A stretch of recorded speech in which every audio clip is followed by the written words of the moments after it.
الحمد لله إن الحمد لله نحمده ونستعينه ونستغفره ونؤمن به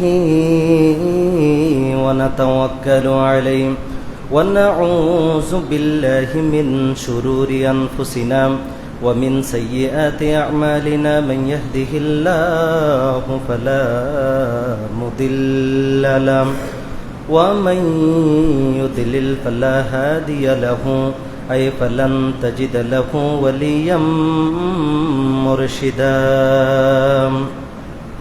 ونشهد أن لا إله إلا الله وحده لا شريك له والذي لا ضد له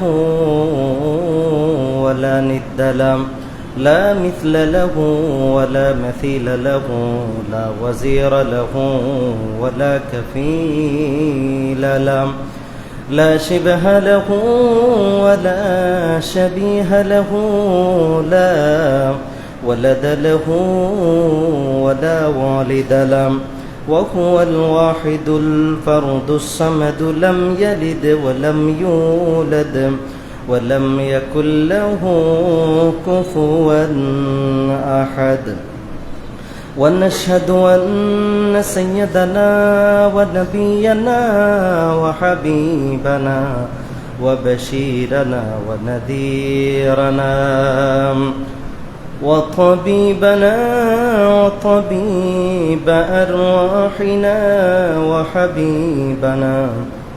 وحبيب ربنا محمدا عبد الله ورسوله أرسله بالحق بشيرا ونذيرا وداعيا إلى الله بإذنه وسراجا منيرا أما بعد فقد قال الله تعالى في كلامه المجيد وفي فرقانه الحميد أعوذ بالله من الشيطان الرجيم بسم الله الرحمن الرحيم إن الله عنده علم الساعة وينزل الغيث ويعلم ما في الأرحام وما تدري نفس ماذا تكسب غدا وما تدري نفس بأي أرض تموت إن الله عليم خبير إن الله وملائكته يصلون على النبي يا أيها الذين آمنوا صلوا عليه وسلموا تسليما اللهم صل على محمد وعلى آل محمد كما صليت على إبراهيم وعلى آل إبراهيم إنك حميد مجيد اللهم بارك على محمد وعلى آل محمد كما باركت على إبراهيم وعلى آل إبراهيم إنك حميد مجيد আপনারা কেমন আছেন সবাই? আলহামদুলিল্লাহ। যিনি আমাদেরকে ভালো রেখেছেন, সুস্থ রেখেছেন, তিনি কে? সপ্তাহের শ্রেষ্ঠ দিবসে সাইয়্যিদুল আইয়াম, সপ্তাহের শ্রেষ্ঠ দিবসে আমরা সকল প্রশংসা আমরা কৃতজ্ঞ চিত্তে অবনত মস্তকে হৃদয়ের সমস্ত শক্তিকে গলার মাঝ বরাবর এনে আমরা সকলে পড়ছি আলহামদুলিল্লাহ। বলুন রব্বানা লাকাল হামদ হামদান কাসীরান তাইয়িবান মুবারাকান ফীহি ইয়া রাব্বি লাকাল হামদু কামা ইয়ানবাগি লিজালালি ওয়াজহিক ওয়া আযীমি সুলতানিক লাকাল হামদু বিল ঈমান লাকাল হামদু বিল ইসলাম লাকাল হামদু বিল কোরআন। আল্লাহ তাআলার প্রশংসার ভরে দরুদ ও সালাম সর্বকালের সর্বযুগের সর্বশ্রেষ্ঠ মহামানব সৈয়দুল মুরসালিন খাতামুন নবীন ইমামুল মুরসালিন তাজুল আম্বিয়া সিরাজুল আম্বিয়া আফতাবে নবুয়ত শাহেন শাহের সালাত নবিয়ুত তাওবা নবিয়ুর রহমা আল মুজাম্মিল আল মুদ্দাথির আল উরওয়াতুল উসকা বিশ্বসভার সভাপতি আল্লাহর সৃষ্টির প্রধান আকর্ষণ বিশ্বনবী মুহাম্মদুর রাসূলুল্লাহ সাল্লাল্লাহু আলাইহি ওয়াসাল্লামের প্রতি আল্লাহুম্মা সাল্লিম আলাইহি আল্লাহুম্মা বারিক আলাইহি। সম্মানিত উপস্থিতি, আজকে আপনাদের সামনে যেই বিষয় নিয়ে আলোচনা করব সেটি হচ্ছে আজকে কিয়ামতের ছোট আলামত দ্বিতীয় পর্ব। কততম পর্ব? দ্বিতীয় পর্ব। প্রথম পর্ব শেষ করেছি, আজকে গত জুমায় যেখানে শেষ করেছি আজকে সেখান থেকে শুরু করব ইনশাআল্লাহ। ভূমিকাতে একটি কথা বলতে চাই, সেটি হচ্ছে এই যে হুব্বুল ওয়াতানি মিনাল ঈমান, এটি কোনো হাদিস নয়। যদিও কোনো একজন আকাবের বলেছেন যে দেশকে ভালোবাসা ঈমানের অঙ্গ, তারপরেও স্বদেশ প্রেম এটা ঈমানের, স্বদেশ প্রেম ভালোবাসা, দেশের প্রতি ভালোবাসা এটা ইসলামিক অন্যতম নিদর্শন। এই জন্য আমাদের সকলের উচিত যে দেশকে ভালোবাসা, দেশে মাতৃভূমি এবং নেটিভ ল্যান্ডকে ভালোবাসা, এটি হচ্ছে ঈমানের দাবি, আমাদের এই ইসলামের দাবি। আমরা যেই দেশে জন্মগ্রহণ করছি সেটাকে কি করা লাগবে? ভালোবাসতে হবে। আল্লাহর হাবিব সাল্লাল্লাহু আলাইহি ওয়াসাল্লাম নিজের জন্মভূমিকে ভালোবাসতেন। একটি ঘটনা শুনুন, সেটি হচ্ছে আল্লাহর হাবিব যেদিন মক্কা থেকে মদিনায় হিজরত করছেন, সাথে ছিল সফর সঙ্গী হিসেবে কে ছিলেন? হযরত আবু বকর রাদিয়াল্লাহু তাআলা। তিনি সামনে হাঁটছেন, আল্লাহর হাবিব পেছনে হাঁটছেন। আল্লাহর হাবিব বারবার তিনি কাবার দিকে তাকিয়ে অশ্রুসিক্ত নয়নে তিনি বলতে শুরু করলেন, ওহে কাবা, ওহে কাবার জমিন, ওহে মক্কার জমিন, ওয়াল্লাহি উহিব্বুকা, ওয়াল্লাহি বিরব্বিল কাবা ইন্নী উহিব্বুকা হুব্বান শাদীদা। কাবার রবের শপথ, আমি তোমাকে খুবই ভালোবাসি, তোমার কাছে তোমার দাম আল্লাহর কাছে বহু বেশি। তোমার জনপদের মানুষগুলি যদি আমাকে এখান থেকে বিতাড়িত না করত, আমি জীবনেও তোমার এই ভূমি ছেড়ে কখনো চলে যেতাম না। আল্লাহর হাবিব নিজ জন্মভূমি, আল্লাহর হাবিবের জন্মভূমির নাম কি? মক্কা নগরী, অধুনা মক্কা নগরী। আল্লাহর হাবিব স্বদেশ ভূমিকে ভালোবেসেছেন।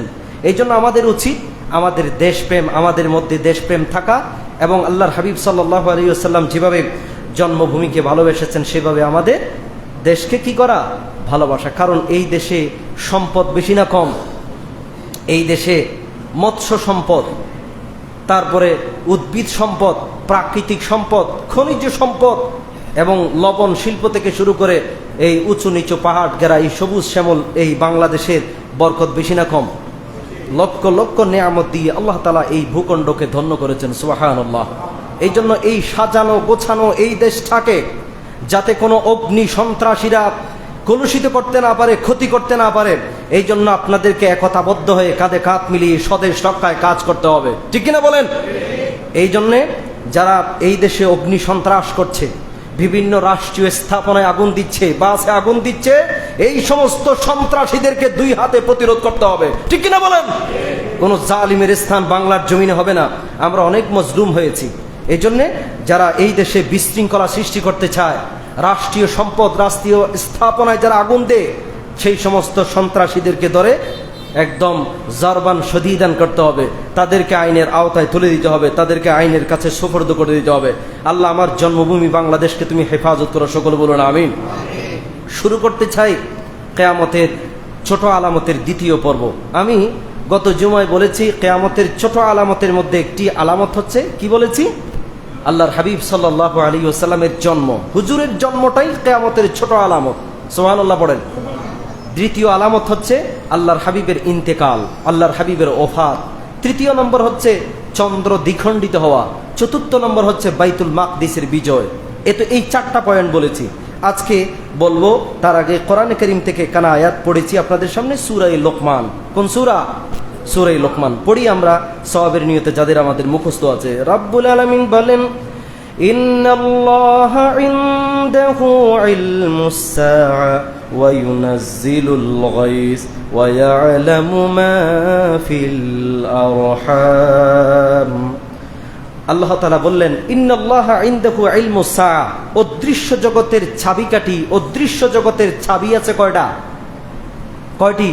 5টি। আমাদের কাছে 5টা তালা আছে, সেই 5টি তালার চাবি কার কাছে? আল্লাহর কাছে। অদৃশ্য জগতের এমন 5টি তালা, যেই 5টি তালার চাবি আছে কার কাছে? 1 নাম্বার হচ্ছে ইন্নাল্লাহা ইনদাহু ইলমুস সাআ। এই পৃথিবী লন্ড ভন্ড হয়ে যাবে, এই পৃথিবী খণ্ড বিখণ্ড হয়ে যাবে, পাহাড় পর্বত নদী নালা সবকিছু সমতল ভূমিতে রূপান্তর হবে, এই পৃথিবীতে কিছুই থাকবে না। সেই দিনটির নাম কি?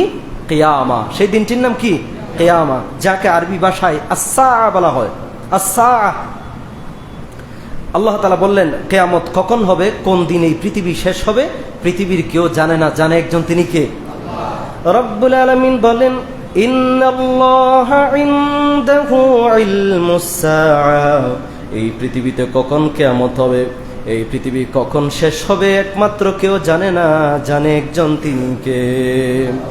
এরপরে আল্লাহ বললেন, ওয়া ইউনাজ্জিলুল গায়স, কোন আবহাওয়া অধিদপ্তর জানে না 5 মিনিট পরে বৃষ্টি হবে কিনা, সতর্ক সংকেত দিতে পারে, প্রকৃতপক্ষে বৃষ্টি দিতে পারে একজন, তিনি কে?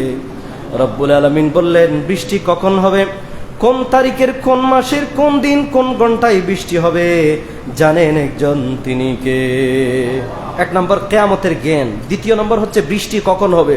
3 নম্বর হচ্ছে ওয়া ইয়ালামু মা ফিল আরহাম, আপনার স্ত্রীর গর্ভে, আপনার স্ত্রীর রেহেমের ভেতরে কি আছে না আছে, সেটা কি রক্তপিণ্ড আছে, নাকি ছেলে হবে, নাকি মেয়ে হবে, কি আছে না আছে, কে জানে একজন, তিনি কে? তো অনেকেই প্রশ্ন করতে পারে, আল্ট্রার মাধ্যমে তো জানতে পারি ছেলে না মেয়ে। জানতে পারেন সেই সময়, যে সময় আল্লাহ তৈরি করে দেয়, যে সময় আল্লাহ জানার শক্তি দেয়।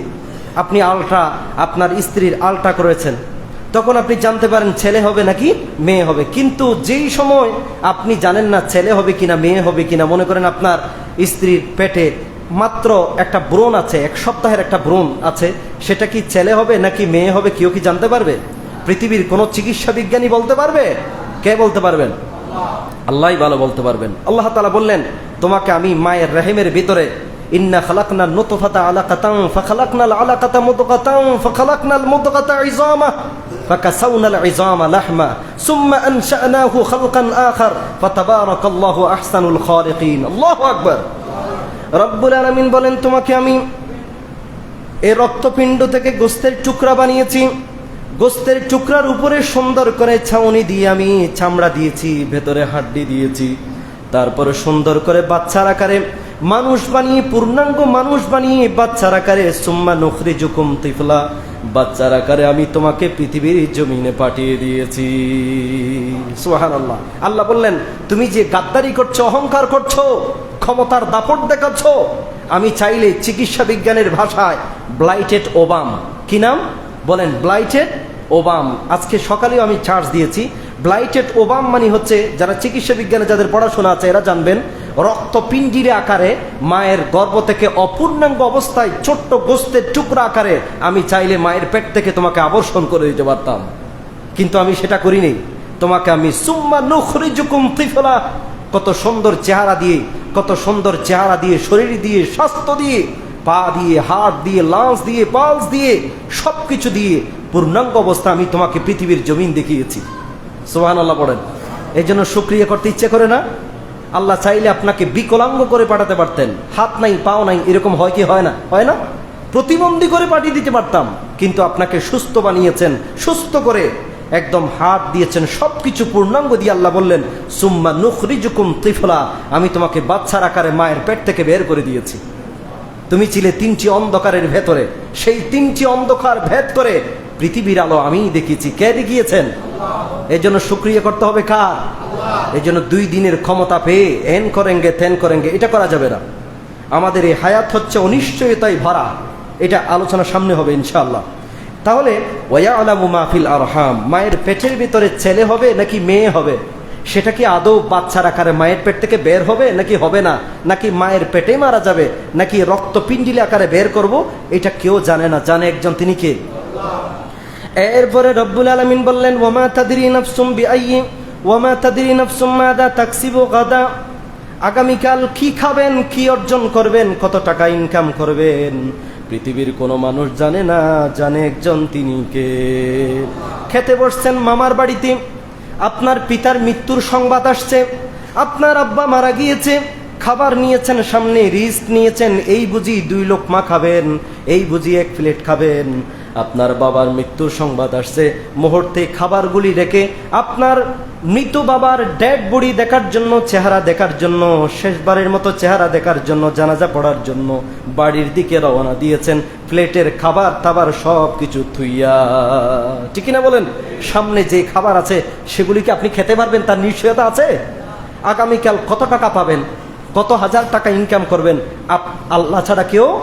মনে করেন একজন রিক্সার ড্রাইভার আমাকে এখান থেকে প্যাসেঞ্জার হিসেবে আমাকে ওই নতুন বিশ্ব রোডের ওখানে নামিয়ে দিয়েছে, আমি তাকে 50 টাকা দিয়েছি, সে খুশি হয়ে গেছে, সে মনে মনে ভাবছে আমি এটা দিয়ে কিছু একটা কিনবো, সে খুশিতে বাকবাকুম, কিন্তু প্রতিমধ্যে সে তার টাকাটা হারিয়ে ফেলেছে। তাহলে সে মনে করছিল এটা আমার রিস্ক, এটা দিয়ে আমি অনেক কিছু করব, কিন্তু আল্লাহ তার টাকাটা ছিনিয়ে নিয়েছেন, কারণ রিস্ক কখন আসবে কখন যাবে কেউ জানে না, জানে একজন, তিনি কে? এটার উপর আপনারা বিশ্বাস করেননি? এটার উপর অবশ্যই 100% বিশ্বাস করতে হবে, এটার নামই হচ্ছে ঈমান। সুবহানাল্লাহ পড়েন। এই জন্য রব্বুল আলামিন বললেন ওয়ামা তাদরি নাফসুম মাযা তাকসিবু গাদা, আগামীকাল কি খাবেন, কোন খাবার খাবেন, কত টাকা ইনকাম করবেন, পৃথিবীর কেউ জানে না, জানে একজন, তিনি কে? এরপরে রব্বুল আলামিন বললেন ওয়ামা তাদরি নাফসুম বিআইয়ি আরদিন তামুত, পৃথিবীর কোন গ্রামে, পৃথিবীর কোন লোকেশনে, কত ফিট মাটির নিচে, আটলান্টিক মহাসাগর, ভূমধ্য সাগর, পৃথিবীর কোন স্থানে আপনি মারা যাবেন, পৃথিবীর কেউ জানে না, জানে একজন, তিনি কে? আপনি কোন জায়গায় মারা যাবেন, কোন স্থানে মারা যাবেন, কোন স্টেশনে মারা যাবেন, কোন রেলওয়ে জংশনে আপনার মৃত্যু হবে। গতকাল দেখলাম ওই পত্রিকার কাগজে, ফেসবুকে দেখেছি, চট্টগ্রামের বাঁশখালীর বাহারচড়ার ছেলে সেলুনের দোকানে চুল কাটতে কাটতে পৃথিবীর জমিন থেকে শেষ হয়ে গিয়েছে, মারা গিয়েছে। আরেকজন দেখলাম ওই ফুটবল খেলতে খেলতে মারা গিয়েছে। হায়াতের বাজেট আমাদের খুবই সংক্ষিপ্ত, নগণ্য। ওই যে আমাদের এক মুসল্লি আমাকে খুবই ভালোবাসতো, কি নাম? মুস্তাফিজুর রহমান সাহেব, আল্লাহ তার কবরকে জান্নাতের বাগান বানিয়ে দিই। আলেম প্রিয় ছিলেন, ওনার জন্য দোয়া করবেন। আমি আজকে অশ্রুসিক্ত নয়নে ওনার জন্য দোয়া করব। উনি আমাকে অনেক ভালোবাসতেন, আলেমদেরকে অনেক ভালোবাসতেন, ওনার জন্য দোয়া করবেন, আল্লাহ যেন তার কবরের হিসেব নিকেশকে আসান করে দেয়। সকল বলুন আমিন। তাহলে 5টি চাবি আছে এমন, যেগুলি পৃথিবীর কোনো মানুষের কাছে নাই। আমাদের কাছে তালা আছে, কি আছে? তালা আছে, কিন্তু চাবি কার কাছে? 1 নম্বর, কিয়ামত কখন হবে। 2 নম্বর হচ্ছে আপনার স্ত্রীর পেটে ছেলে হবে নাকি মেয়ে হবে, নাকি আদৌ কিছুই নাই, কে জানে? একমাত্র আল্লাহ। 3 নম্বর হচ্ছে যে আগামীকাল আপনি কি খাবেন, আপনার রিস্কে কি আছে, কত টাকা ইনকাম করবেন, কে জানে? এরপরে 4 নম্বর হচ্ছে, এরপরে আল্লাহ বললেন ওয়ায়ুনাজ্জিলুল গায়জ, বৃষ্টি কখন হবে কেউ জানে না, কে জানে? আল্লাহ জানে। আবহাওয়া অধিদপ্তর ঘোষণা দিয়েছে আগামীকাল বৃষ্টি হবে, হবে হবে হবে হবে বৃষ্টি, কিন্তু আর হয় না। এরকম হয় না? বৃষ্টির পূর্বাভাস দিয়েছে কিন্তু বৃষ্টি হয় না, কারণ বৃষ্টি দেন কে? আল্লাহকেই পূর্বাভাস দিতে হবে। এরপরে সর্বশেষ বলা হচ্ছে যে ওয়ামা তাদরি নাফসুম বিআইয়ি আরদিন তামুত, আপনি কোন জায়গায় মারা যাবেন পৃথিবীর কেউ আপনাকে সিউরিটি এবং গ্যারান্টি দিতে পারবে না। তাহলে কিয়ামতের জ্ঞান, বৃষ্টি কখন হবে, আপনার স্ত্রী, আপনার আত্মীয় স্বজনের, আপনার মা, আপনার খালা, তাদের রেহেমে কি আছে, একমাত্র আল্লাহ ছাড়া কেউ জানে না। 4 নম্বর হচ্ছে আপনি আগামীকাল কি রিস্ক খাবেন, কত টাকা ইনকাম করবেন, আল্লাহ ছাড়া কেউ জানে না। এরপর আপনার মৃত্যুর স্থানটা কোথায় হবে, কোন দেশে হবে, সৌদি আরবে হবে, কানাডায় হবে, যুক্তরাষ্ট্র হবে, আপনি জানেন না, কে জানে? এই জন্য আমাদের সকলকে মৃত্যুর জন্য প্রস্তুতি নিতে হবে। আল্লাহ কবুল করুক, সকল বলুন আমিন। তাহলে ইন্নাল্লাহা ইনদাহু ইলমুস সাআ, কিয়ামতের জ্ঞান কার কাছে? আল্লাহর কাছে। আল্লাহর হাবিব বললেন এই কিয়ামতের খবর আমি তোমাদেরকে দিতে পারবো না, কারণ কিয়ামত সংগঠিত করবেন কে? আল্লাহ। তবে কিয়ামতের কিছু ছোট ছোট আলামত আমি তোমাদেরকে দিচ্ছি, সেখান থেকে একটি হচ্ছে যে আকস্মিক মৃত্যুর হার বেড়ে যাবে। হঠাৎ মৃত্যু। কি মৃত্যু? হঠাৎ মৃত্যু। আগেকার সময়ে মানুষগুলি মারা যাওয়ার আগে 2-3 দিন আগে বিছনায় পড়ে থাকতো, আত্মীয় স্বজনকে খবর দেওয়া হতো, তারা ওসিয়তনামা লিখত, তারপরে ভালো ভালো খাবার নিয়ে আসতো, টিফিনে করে আত্মীয় স্বজনরা ভালো ভালো খাবার নিয়ে আসতো, সে ওসিয়তনামা লিখতে পারতো, উপদেশ দিতে পারতো। কিন্তু এই 21 শতাব্দীতে তার চিত্রটা ভিন্ন, যে ফজরের সালাত পড়ছে, ফজরের নামাজের মুসল্লি আর জোহরের সালাতে নাই। হয় এমন হয় কি হয় না? জোহরের সালাত জামাতের সাথে আদায় করেছে কিন্তু আসরের সালাতে নাই, তার জানাজা হচ্ছে। আসরের সালাত পড়ছি, মাগরিবের সালাতে নাই, মাগরিবের সালাত পড়েছি কিন্তু ইশারের সালাতে নাই। এই হচ্ছে জীবন, এই হচ্ছে this is the circle of life. এটাই হচ্ছে জীবন চক্র। The most uncertain things of our life, আমাদের জীবনের সবচেয়ে অনিশ্চিত বিষয় হচ্ছে টাইম অফ ডেথ, কখন আমরা মরব। তবে আমাদের জীবনের সবচেয়ে সুনিশ্চিত বিষয় হচ্ছে আমরা অবশ্যই মরব। ঠিক কিনা বলেন? আমরা অবশ্যই মরব। কুল্লু নাফসিন যায়িকাতুল মাউত, কিন্তু কোন সময় মরব সেটা আমরা জানি না। এই জন্য আমাদেরকে মৃত্যুর প্রস্তুতি নিতে হবে। যেমন রাতে ঘুমিয়ে গেছেন, কত স্বপ্ন ছিল সকালবেলা বাচ্চাটাকে স্কুলে নিয়ে যাবেন, সকালবেলা অফিসে যাবেন, কিন্তু আপনার ঘুম আর ভাঙে নাই। আপনি পাওয়ার কথা ছিল সকাল, কিন্তু পেয়ে গেলেন পরকাল। আপনার হায়াতের বন্ধন ছিন্ন হয়ে গেছে, পৃথিবী থেকে আপনি ডিসকানেক্ট হয়ে গেছেন, আপনি কবরে চলে যাবেন। ঠিক কিনা কোন? খতিব সাহেব ওয়াজ করতে করতে মারা যায়, টিচার টিচিং দিতে দিতে মারা যায়, ফুটবল খেলতে খেলতে মারা যায়, ক্রিকেটার ক্রিকেট খেলতে খেলতে মারা যায়, পাইলট বিমান চালাতে চালাতে মারা যায়, ড্রাইভার বাস চালাতে চালাতে মারা যায়। দেখছেন না, বিভিন্ন ভিডিওতে দেখছেন না? এটাই হচ্ছে this is the circle of life. এটাই হচ্ছে জীবনের সার্কেল, এটাই হচ্ছে জীবন চক্র। এই জন্য আমাদেরকে মৃত্যুর জন্য কি করতে হবে? সব সময় প্রস্তুতি নিতে হবে। কিয়ামতের একটি ছোট আলামত হচ্ছে, আল্লাহর হাবিব সাল্লাল্লাহু আলাইহি ওয়াসাল্লাম বললেন, আকস্মিক মৃত্যু, হঠাৎ মৃত্যু বেড়ে যাবে। একটি রিপোর্টে আসছে যে পুরো বিশ্বে অন্তত প্রায় 4 থেকে 5 মিলিয়ন মানুষ হার্ট অ্যাটাকে, আকস্মিক মৃত্যুতে মারা যায়। আকস্মিক, হঠাৎ মৃত্যু, হঠাৎ মৃত্যু। আল্লাহ আমাদের সকলকে হঠাৎ মৃত্যু থেকে তুমি হেফাজত করো, সকল বলুন আমিন। আল্লাহর হাবিব বললেন, কিয়ামতের ছোট আলামতের মধ্যে একটি আলামত হলো আকস্মিক মৃত্যুর হার বেড়ে যাবে। হাদিসটি আছে রাওয়াহু তাবরানী ফিল আওসাত। আল্লাহর হাবিব বললেন, ইন্না মিন ইকতিরাবিস সাআতি আন ইউরাল হিলালু ক্বাবলা ফায়ুকালু লিলাইলাতাইন আন তুত্তাখাযাল মাসাজিদু তুরুকা ওয়া আন ইয়াযহারা মাউতুল ফাজা। আল্লাহর হাবিব বললেন, কিয়ামতের ছোট আলামতের মধ্যে আলামত হলো আকাশের পূর্ণিমার চাঁদটি অনেক বড় আকারে দেখা যাবে।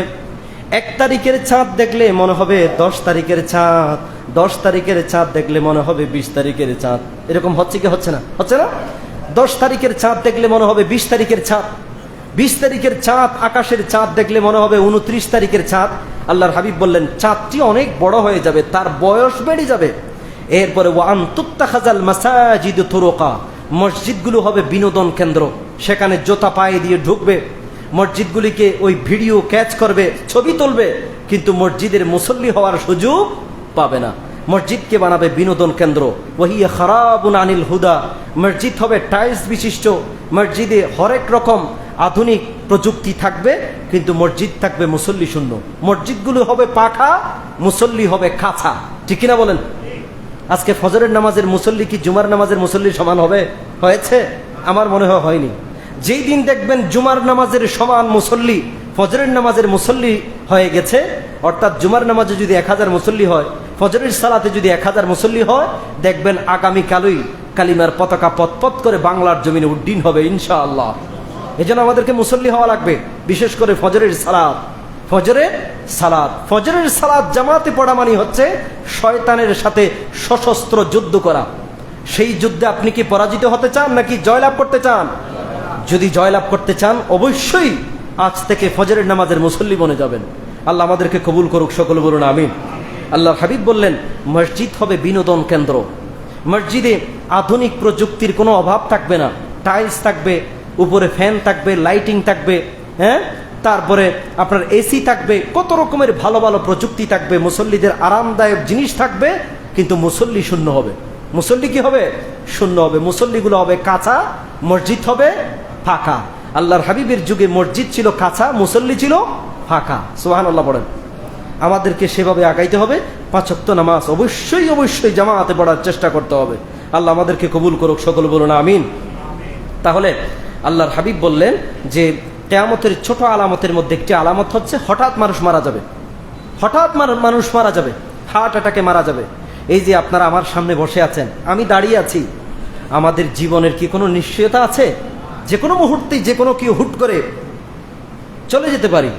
হয়তো মসজিদের মিম্বর থেকে ঘোষণা আসবে, অমুকের বেটা অমুক পৃথিবীর জমিন ছেড়ে চলে গিয়েছে, ইন্না লিল্লাহি ওয়া ইন্না ইলাইহি রাজিউন। এটাই হচ্ছে জীবন ভাই, বন্ধুগণ। তাহলে এই যে হঠাৎ মৃত্যু আমরা দেখতে পাচ্ছি, পুরো পৃথিবীতে 4 থেকে 5 মিলিয়ন মানুষ হঠাৎ মৃত্যুতে মারা যাচ্ছে। এই যে আকস্মিক মৃত্যুগুলি দেখে আমাদের শিক্ষা হয় না, অথচ এটা কিয়ামতের আলামত। আমাদেরকে এই জন্যে সব সময় কিসের জন্য প্রস্তুতি নিতে হবে? মৃত্যুর জন্য প্রস্তুতি নিতে হবে। এরপরে কিয়ামতের আরেকটি ছোট আলামত হচ্ছে যে সময় দ্রুত শেষ হয়ে যাবে। সময় দ্রুত কি হয়ে যাবে? শেষ হয়ে যাবে। এই যে গত সপ্তাহে আমি শুক্রবারে জুমা পড়িয়েছি, মনে হচ্ছে 2 দিন 3 দিনও যায়নি, হুট করে আবার জুমা চলে আসছে। এরপরে দেখবেন আবার কোন সময় মাস চলে গেছে, কোন সময় আবার বছর চলে গেছে। আল্লাহর হাবিব বললেন কিয়ামতের ছোট আলামতের মধ্যে একটি আলামত হচ্ছে যে সময়ের রেজুলেশন, সময়ের স্পিডকে আল্লাহ শেষ জামানায় বাড়িয়ে দিবেন। হাদিস আছে, হাদিসটি মুসনাদে আহমদ ইবনে হাম্বল হযরত আবু হুরায়রা থেকে বর্ণিত। আল্লাহর হাবিব বললেন লা ইয়াতাকারাবুজ জামান লা তাকুমুস সাআতু হাত্তা ইয়াতাকারাবাজ জামান। আল্লাহর হাবিব বললেন কিয়ামত ততক্ষণ পর্যন্ত হবে না যতক্ষণ পর্যন্ত সময়কে কাছাকাছি করে দেওয়া হবে। বছর হবে মাসের মতো, মাস হবে সপ্তাহের মতো, আর সপ্তাহ হবে দিনের মতো, আর দিন হবে ঘন্টার মতো, আর ঘন্টা হবে সেকেন্ডের মতো। চলছে না? আমাদের গত বছর আমরা সেহরি খেয়েছি, রোজা রেখেছি, ইফতার করেছি, এই যে আবার সামনে রোজা চলে আসছে, সিয়াম চলে আসতেছে, একদম কাছাকাছি চলে আসতেছে। গত বছর বিয়ে করেছেন, বাচ্চা কাচ্চার বাবা হয়ে গেছে, বাচ্চা হয়ে গেছে, ছেলে হয়ে গেছে, ছেলের 1 বছর 2 বছর 3 বছর হয়ে যাচ্ছে। এইভাবে সময় দ্রুত গতিতে হাঁটতেছে। সময়ের স্পিডকে আল্লাহ বাড়িয়ে দিয়েছেন। এই জন্য এই সময়ের প্রতি আমাদেরকে কি করতে হবে? মূল্যায়ন করতে হবে। আগে সময়ের প্রতি প্রচুর বরকত ছিল। আগেকার যুগের মানুষগুলি 1 ঘন্টায় যা পারত, আমরা 1 ঘন্টায় কি তা পারি? আমরা 1 ঘন্টা, কয়েক ঘন্টা আমাদের লেগে যায়, কয়েক ঘন্টা লেগে যায়। আগেকার সময়ের মানুষগুলির সময়ের বরকত ছিল বেশি। আর আমরা অনেকেই, এটা কোন মাস? নভেম্বর। এটা কোন মাস? নভেম্বরের পরে কি মাস? ডিসেম্বর, তারপরে জানুয়ারি, নতুন বছরের জানুয়ারি। এই তো কয়েক মাস আগেই মনে হচ্ছে যে নতুন বছর শুরু হয়ে গেছিল। আবার নতুন বছরটা শেষ হবে, আবার আরেকটা বছর শুরু হবে, আবার আরেকটা বছর শুরু হবে। অনেকেই তো আবার 1 বছর যে শেষ হয়ে গেছে, 1 বছর ফুর্তি হিসাবে বর্ষ দিবস পালন করে, বর্ষ পালন করে না? বছরের শেষ দিনকে উৎসব পালন করে এবং নিজের জন্মদিন পালন করে, কেক কেটে তারপরে মোমবাতি জ্বালিয়ে ডিজে পার্টি করে, নাচানাচি করে না? বলে happy birthday to you, happy birthday to you, নাচানাচি করে খুশি হয়ে গেছে। অথচ এই বোকা বুঝে না যে হায়াতের বাজেট 1 বছর কমে গিয়েছে, সে 1 বছর মৃত্যুর কাছাকাছি চলে গিয়েছে, কবরের কাছাকাছি চলে গিয়েছে। সম্পদ কমে যাওয়ার কারণে মানুষ যদি চিন্তিত হয়, হায়াত কমে যাওয়ার কারণে মানুষের কান্নাকাটি করা দরকার, শিশুর মতো হাউমাউ করে কান্নাকাটি করা দরকার, ঠিক কিনা বলেন? তাহলে কেমনে আপনি বলেন happy birthday to you? Happy birthday to you এটা খ্রিস্টানদের কালচার, কোন মুসলমান হ্যাপি বার্থডে টু ইউ বলতে পারে না, ঠিক কিনা বলেন? এই জন্যে যেই দিন আপনার মনে করেন আপনি গত বছরের জানুয়ারিতে জন্মগ্রহণ করছেন, এই বছর জানুয়ারি আসলে আল্লাহর কাছে ইস্তেগফার করবেন, বেশি বেশি কান্নাকাটি করবেন, আল্লাহ হায়াত যে দিয়েছেন সেখান থেকে 1টি বছর চলে গিয়েছে, হায়াতের বাজেট থেকে 1টা বছর শূন্য হয়ে গেছে। এই চিন্তা মাথায় থাকা দরকার। এই চিন্তা না করে কোনো মুসলমানের উচিত নয় হ্যাপি বার্থডে টু ইউ বলা, ঠিক কিনা বলেন? এটা করবেন না, এটা গুনাহের কাজ। তাহলে আমাদেরকে সময়ের প্রতি মূল্যায়ন করতে হবে। সময় কিন্তু দ্রুত শেষ হয়ে যাচ্ছে। আল্লাহর হাবিব বললেন আমার উম্মতি মা বাইনা 60 ওয়া 70। আল্লাহর হাবিব বললেন আমার উম্মতের হায়াত হবে 60 থেকে 70 বছরের মধ্যে। 60 থেকে 70 বছরের মধ্যে আমার উম্মতগুলি মরে যাবে, শেষ হয়ে যাবে। আগেকার যুগের উম্মতের হায়াত ছিল বেশি, আমার উম্মতের হায়াত হচ্ছে কম। এই জন্য এই কম হায়াতকে মূল্যায়ন করতে হবে, গুরুত্ব দিতে হবে। প্রতিটি মিনিট, প্রতিটি সেকেন্ডকে কার জন্য ব্যয় করতে হবে? একমাত্র আল্লাহর জন্য ব্যয় করতে হবে। এই জন্য আমাদেরকে সময়ের মূল্যায়ন করতে হবে। আল্লাহর হাবিব বললেন আমার উম্মতের হায়াত হবে কম, 60 থেকে 70 বছরের মধ্যে মানুষগুলি মরে যাবে। আপনার হায়াত যদি হয় 60 বছর, তাহলে আপনি একদম ডেড লাইনে আছেন, আপনি বিপদ সীমার কাছাকাছি আছেন। আপনার হায়াত যদি 30 বছর হয়, আল্লাহ যদি আপনার বাজেটে 60 বছর রাখে, আর 30 বছর সময় পাবেন। যদি 40 বছর হয়, আর 20 বছর সময় পাবেন। যাদের বয়স 70 বছর 60 বছর হয়ে গেছে, এখানে অনেক মুরব্বী আছে না এরকম? হায়াতের তো কোনো গ্যারান্টি নাই, মৃত্যু কোন সময় আসবে বোঝা যায় না। তবে আল্লাহর হাবিব বললেন আমার উম্মতের হায়াত হবে 60 থেকে 70 বছরের মধ্যে। যাদের বয়স 70 বছর 60 বছর, আপনারা একদম বিপদ সীমার ডেড লাইনের কাছাকাছি চলে গিয়েছেন, বিপদ সীমার কাছাকাছি। এই জন্য আল্লাহর কাছে সবসময় ইস্তেগফার করবেন, আস্তাগফিরুল্লাহ আস্তাগফিরুল্লাহ আস্তাগফিরুল্লাহ। সবসময় মৃত্যুর জন্য প্রস্তুতি নেবেন, আমিও নিব, আপনারাও নেবেন, আমরা সকলে মৃত্যুর জন্য প্রস্তুতি নিব ইনশাআল্লাহ। তাহলে আকস্মিক মৃত্যু, হঠাৎ মৃত্যু বেড়ে যাবে, সময় দ্রুত শেষ হয়ে যাবে। এরপর আল্লাহর হাবিব সাল্লাল্লাহু আলাইহি ওয়াসাল্লাম বললেন যে শেষ জামানায় অধিক হারে হত্যাকাণ্ড ঘটবে, মানুষ মারা যাবে, পথে ঘাটে মারা যাবে মানুষ, তারপরে ব্রিজের নিচে লাশ, তারপরে ওই বিভিন্ন জঙ্গলে লাশ, বিল্ডিংয়ে লাশ, হাসপাতালের নিচে লাশ, শুধু লাশ আর লাশ। হত্যাকারী জানবে না কেন সে হত্যা করেছে, আর নিহত ব্যক্তি জানবে না সে কেন নিহত হয়েছে। আল্লাহর হাবিব বললেন লা তাযহাবুদ দুনিয়া হাত্তা ইয়াতি আলান নাসি ইয়াউমুন লা ইয়াদরিল কাতিলু ফিমা কাতালা। আল্লাহর হাবিব বললেন কিয়ামত ততক্ষণ পর্যন্ত আসবে না যতক্ষণ পর্যন্ত হত্যাকারী জানবে না কেন সে হত্যাকারী হয়েছে, কেন সে হত্যা করেছে, আর নিহত ব্যক্তি জানবে না কেন সে নিহত হয়েছে। অর্থাৎ অধিক হারে সংঘাত এবং হত্যাযজ্ঞ চলবে। এটাই হলো কিয়ামতের ছোট আলামত, কিয়ামতের ছোট আলামত। এবার আসুন একটু ব্যাখ্যা করি। ঊনবিংশ শতাব্দীতে প্রথম বিশ্বযুদ্ধ হয়েছে। কি যুদ্ধ হয়েছে? প্রথম বিশ্বযুদ্ধ হয়েছে। জাপানের হিরোশিমা এবং নাগাসাকিতে শক্তিশালী দুইটি বোমা ফেলেছে। একটার নাম হচ্ছে লিটল বয়, আর একটার নাম হচ্ছে প্যাটম্যান। লিটল বয় এবং প্যাটম্যান, এই দুইটি শক্তিশালী বোমা জাপানের হিরোশিমা এবং নাগাসাকিতে নিক্ষেপ করা হয়েছিল। জাপানে এই প্রথম বিশ্বযুদ্ধের সময় 1,50,00,000 মানুষ মারা গিয়েছে। কত কোটি? 1,50,00,000 মানুষ। এরপরে দ্বিতীয় বিশ্বযুদ্ধে 5,50,00,000। এরপরে ভিয়েতনাম যুদ্ধে 30 লক্ষ মানুষ, রাশিয়ার গৃহযুদ্ধে 1 কোটি মানুষ, স্পেনের গৃহযুদ্ধে 1,20,00,000 মানুষ। এরপরে ইরাক ইরান যুদ্ধে 10 লক্ষ মানুষ মারা গিয়েছে। তার মানে তখন থেকে কিয়ামতের ছোট আলামত প্রকাশ পেয়ে গেছে, ঠিক কিনা বলেন? এবার আসুন বিংশ শতাব্দীতে।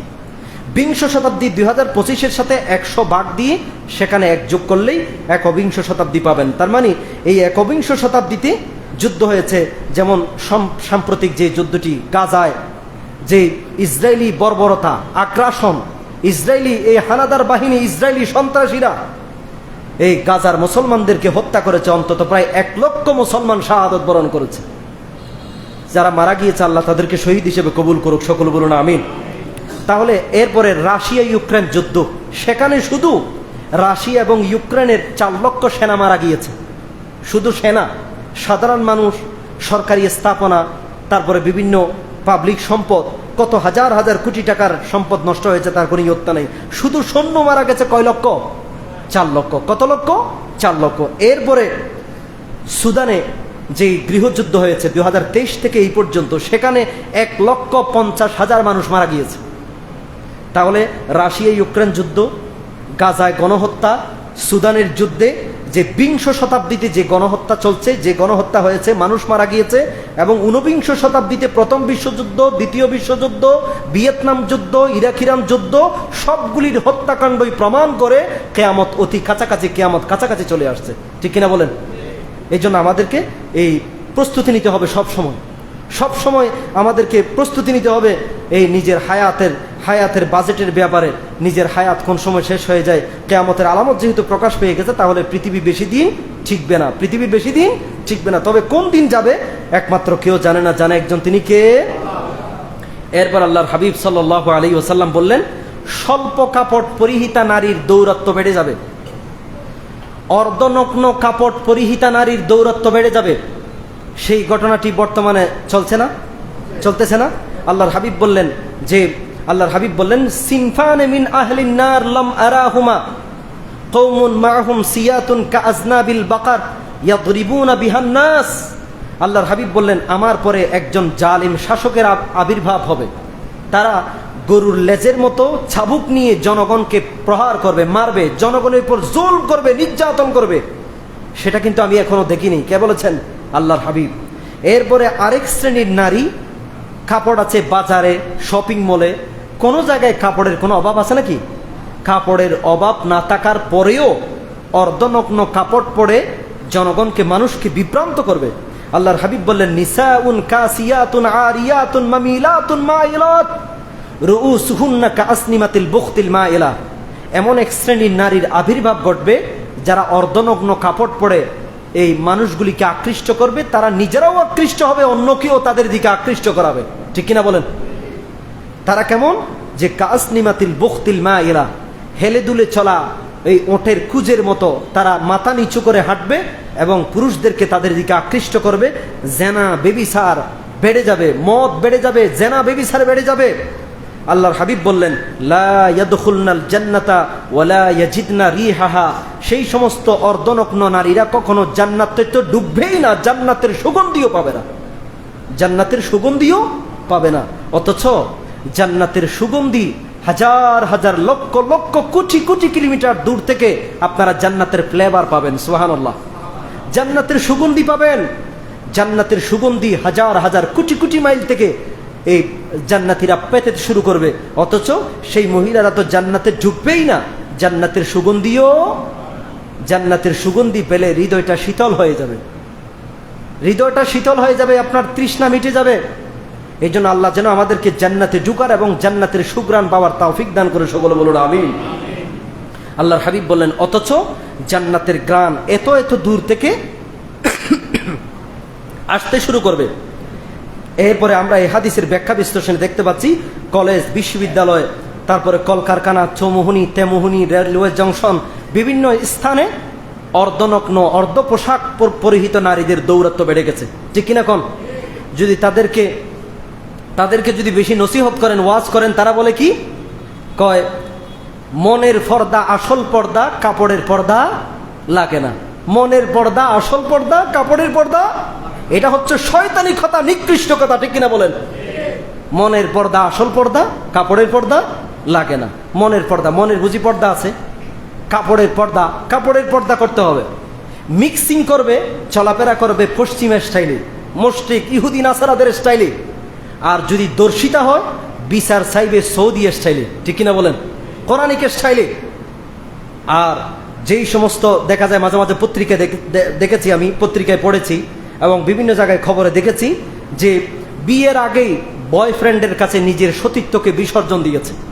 1 বছর, 2 বছর, 3 বছর, 4 বছর, 5 বছর। এরপরে সে তো আর বিয়ে করে না, সে তো ফ্রিতে পাইছি। এখন বিয়ের দাবিতে প্রেমিকের বাড়িতে আমরণ অনশন, যে মোদের দাবি, আমার দাবি মানতে হবে, আমাকে বিয়ে করতে হবে। এর সে নিকৃষ্টতা, এর সে লুচ্ছামি, এরপরে এর সে বেহায়াপনা আর হতে পারে না। ঠিক কিনা বলেন? আপনাকে আগে পর্দা ঠিক করা লাগবে। আপনি উলঙ্গ হয়ে ঘোরাফেরা করবেন, আপনি তো দর্শিতা হবেনই। তাহলে এটা একটা শয়তানি কথা যে মনের পর্দা আসল পর্দা, কাপড়ের পর্দা লাগে না। এটা হচ্ছে একটা শয়তানি কথা। কয় আমরা একসাথে চলাফেরা করছি, ফ্রি মাইন্ড। কি মাইন্ড? Free mind. আপনারা কি নাম শুনছেন আরিফ আজাদের? আরিফ আজাদ 2টি বই লিখছেন। একটা হচ্ছে প্যারাডক্সিক্যাল সাজিদ 1, আপনারা পড়বেন, আর একটা প্যারাডক্সিক্যাল সাজিদ 2। এবং এই বইগুলিতে আছে যে ফ্রি মিক্সিং, অর্থাৎ ফ্রি মাইন্ড মানে ফ্রি সেক্স। ফ্রি মাইন্ড মানে কি? ফ্রি সেক্স মানে তুমি করতে পারো, অসুবিধা নেই, ফ্রিতে করতে পারবা। নাউজুবিল্লাহি মিন যালিক। ফ্রি মাইন্ড বলতে কোনো কথা নয়। এটা হচ্ছে শয়তানের, যুবক যুবতীদেরকে বিভ্রান্ত করার জন্য শয়তানের সবচেয়ে নিকৃষ্ট হাতিয়ার হচ্ছে ফ্রি মাইন্ড। কি মাইন্ড?